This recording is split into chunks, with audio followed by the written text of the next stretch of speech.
Вы смотрите «Своих не бросаем». О подвигах современных героев, о тех, кто приближает победу в тылу. С вами ветеран боевых действий, участник СВО Артур Галеев. И военкор, волонтер Юлия Краснова.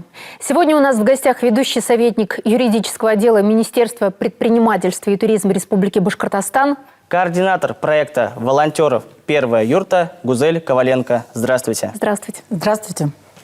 Гузель, суть проекта – женщины-волонтеры едут в госпиталь в Луганск помогать нашим раненым бойцам. Все верно. Проекту 10 месяцев. На сегодняшний день наши девушки работают напрямую с бойцами. То есть у нас есть связь непосредственно с ранеными бойцами. Ребята эвакуируют в госпиталь с передовой. По-прежнему это бесплатно? Безусловно. Волонтерская деятельность, она олицетворение порыва души помочь ближним. Никак не получится тылу остаться в стороне. Мы должны, обязаны быть с ними, с нашими ребятами, вдохновлять их. И тыл у нас надежный. Очень. Вы не представляете, насколько. Какие у нас шикарные, роскошные женщины. Удивительно героические. Есть у нас и многодетные мамы. Есть у нас участвующие члены семей СВО. То есть супруги. Несмотря на то, что их в семье уже есть боец, который находится на передовой, она идет вместе с ним, помогать. за ним, и она хочет быть причастной рядом с ним, быть хоть близко. Они могут не увидеться. А что делает конкретно волонтер? Там... В обязанности волонтера входит в первую очередь это оказание любой помощи раненому бойцу. К сожалению, приходят бойцы с очень серьезными травмами. Они учатся жить. И вот здесь мы как раз-таки приходим и оказываем вот эту материнскую, женскую заботу. И говорим, мы с тобой рядом, мы тебе сейчас поможем, все вместе сделаем, ничего не бойся. То есть оказание гигиенические процедуры обязательно, подготовка на осмотр к врачу, подготовка в перевязочной для перевязки. Есть девочки, которые смелые, открыто идут в перевязочную и вместе, как и медсестры, занимаются перевязкой. Это нужно иметь очень много сил, мужества, наверное, мужества, безусловно. Это ведь не только покормить, не только уходовые какие-то процедуры, но и психологическая помощь. Да, изначально мы переживали, как будут девочки реагировать психологически, вот это все переносить. Но самое удивительное, они переступают порог госпиталя, они забывают о своих переживаниях, их задача – помочь бойцам. И они на 200% выполняют эту задачу. Домой мы уже приходим, и мы садимся в кружок и обсуждаем, у кого какой был день. Вы не представляете, как это, когда ребята понимают, что мы не медперсонал. Изначально они думают, что мы медики. А потом, нет, мы волонтеры. Как волонтеры? Откуда вы приехали? С Республики Башкортостан. Это же Южный Урал. Да, 1000 километров. Девушки едут. Вы знаете, вот в ноябре мы поехали, зимой ездили. То пурга, метель, трасса стоит. Девчонки, никто не жалуется. Девочки оказывают и гуманитарную помощь этому госпиталю. Мы его взяли под свое крылышко. То есть в зимний период мы установили в приемно-сортировочном отделении обогреватели. А как называют наших волонтеров? Кто-то башкирочки наши называют. И так АПА, НК, мама. То есть по-разному. Вы знаете, ребята в госпитале с одного края России, с Камчатки, вот и до там ЛДНР жителей, ЛНР, Донбасса всего, они такие, как они стойко переносят все свои тяготы. Про службу одно, но ранение, у кого это первое ранение, морально тяжело, но тем не менее, находясь там, они не показывают, они держатся стойко. А вот вы стрижете, вы ведь не парикмахер? Нет, но этому можно обучиться. Меня обучили наши девочки из группы «Первая юрта». Навык приходит при работе с бойцами. Ребята, убирай жарко, убирай волосы. То есть как бы стрижка нужна, необходима. Гузель, вы координатор проекта «Первая юрта», и вы же поехали волонтером. Почему? А как иначе? Другого не дано. Дело в том, что я занималась сбором гуманитарной помощи. У меня были подразделения, с которыми мы взаимодействовали. В основном это разведка и, то есть БПЛА. Помогали техника. Это вот первостепенная задача. Потом были потери. Я их очень сильно переживала. То есть мне было очень трудно. И мне хотелось уехать туда и быть ближе, и еще больше помочь. Вы сами неоднократно выезжали в зону СВО с гуманитарной миссией. И у вас даже есть благодарность от командира 116-й бригады. И вручили вам ее в зоне СВО. Не ожидали? Не ожидала. Так точно. Это было в апреле этого года. Мы ездили в 116-ю стальную бригаду. И от генерал-майора, героя Российской Федерации Гарифуллина была вручена эта грамота.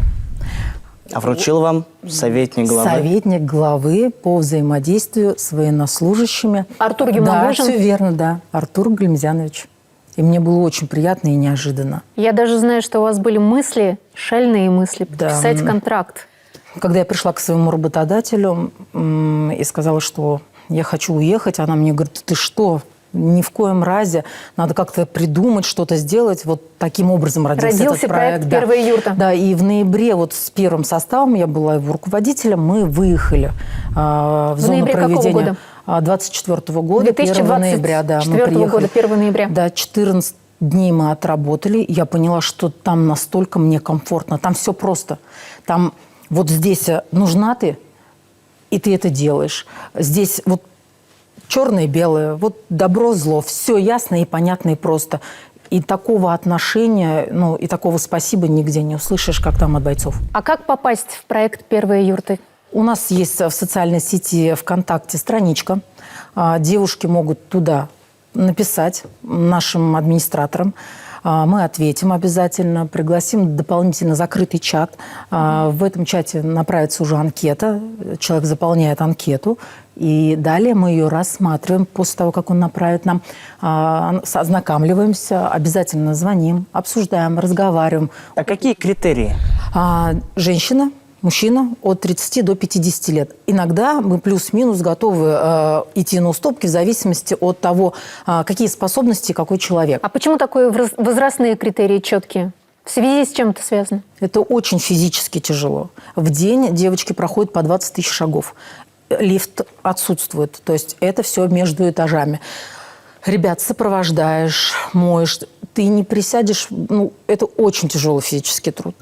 То есть здоровье, выносливость физическая. Плюс еще репутация. В анкете обязательно указывается тот человек, который бы вас порекомендовал. То есть я звоню либо работодателю, выясняю. Если общаетесь с ними. Да, нам это важно. Ну, всех обзваниваю я.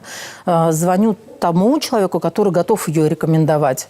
А как решается вот вопрос с транспортом? И безопасности. Все-таки за 10 месяцев 38 поездок в зону СВО. Питание, проживание и проезд обеспечиваются за счет республики, за счет проекта. Спасибо большое главе Раде Фаритовичу за то, что он нас поддержал. Мы уникальный проект в своем роде. Поездка у нас на комфортабельных минивенах. Проживание у нас в хорошей квартире. Можно было жить в общежитии в госпитале, но мы отказались. Девочки должны отдыхать вечером. Раз зашла речь о главе Республики Башкортостан Раде Фаритовиче Хабирове, у вас была встреча, где он сказал спасибо тем участницам проекта «Первая юрта», кто самоотверженно трудится там в зоне СВО. Это было так неожиданно, это было настолько приятно. То есть мы только первые ласточки, еще только начали, а нас уже сам глава пригласил. Он поблагодарил женщин, участниц этого проекта. Это знаково было для нас. И мы поняли, что останавливаться нельзя. Это позволило нам найти силы, желание продолжить. Все-таки такая сила у слова «спасибо». Вот вы говорите и о благодарности от главы Республики Башкортостан, и от тех ребят это «спасибо» звучит так емко, что дает вам силы двигаться вперед? Все верно. Наши девчонки некоторые уже ездили по 3 раза. То есть они мне звонят: так, я через 2 месяца поеду еще. Я говорю: там уже очередь, прости, пожалуйста, я не могу тебя добавить. Она такая: я тебя умоляю, пожалуйста, меня возьми. Люди не идут в отпуск и не едут на море. Они едут к ребятам. А если не секрет, сколько в листе ожидания уже человек? Около 200-300 анкет у нас на данный момент. В скором времени это будет просто огромный проект. Мы не можем сверх нагрузить этот госпиталь волонтерами. Медперсонал нам очень благодарен. И об этом говорит и командир госпиталя, позывной у него Чкала, Хазби Магомедович. И мы ему давайте посмотрим, у нас есть видео. Ох, вообще прекрасно. вот такой вот программы, честно говоря, никто, кроме вас, из всех регионов, может, где-то на каком-то уровне, может, где-то на большой земле помогают и организовано это, но чтобы именно на территории СВО вот так вот приезжали девочки и оказывали такую помощь, такого точно никто, кроме вас, не сделал. Вы лучшие. Спасибо за то, что вы делаете. Приятно ведь, да? Очень приятно. Мы побаиваемся его, когда видим, но иногда он нас приглашает и благодарит отдельно, потому что составы все время новые. Одна группа выходит, другая заходит и принимает все у предыдущей. Нельзя останавливать вот эту цепочку. Сначала волонтеры жалеют бойцов? В первую очередь это оказать первую помощь. Далее уже, когда они в безопасности, когда их уже там, после операционного блока перевели на этаж, вот тогда уже мы включаем мамочек, сестер, дочек. Проект «Первая юрта» поддерживает фонд «Социальное благо» и Торгово-промышленная палата Республики Башкортостан. Да, А ведь в проект просятся и волонтеры девушки из других регионов. Удивительно, да? Да. Есть анкеты девочек с Геленджика, с Сочи, с Бурятии, с Челябинской области, очень много девушек. Но пока наши девушки, они в приоритете. Это уникальный проект, нет ему аналогов? Аналогов нет. Мы встречали волонтеров молодой гвардии, дельфинов из Ханты-Мансийского округа.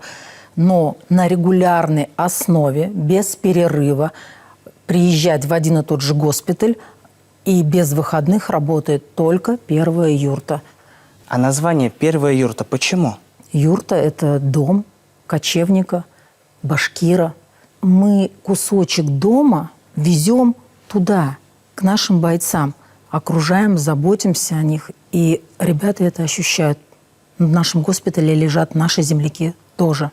У вас отличная традиция встречать и провожать волонтеров проекта «Первая юрта» с Советской площади, где монумент Нигали Шаймуратову, символично, да? Очень. Мы очень рады, что у нас есть такая площадь.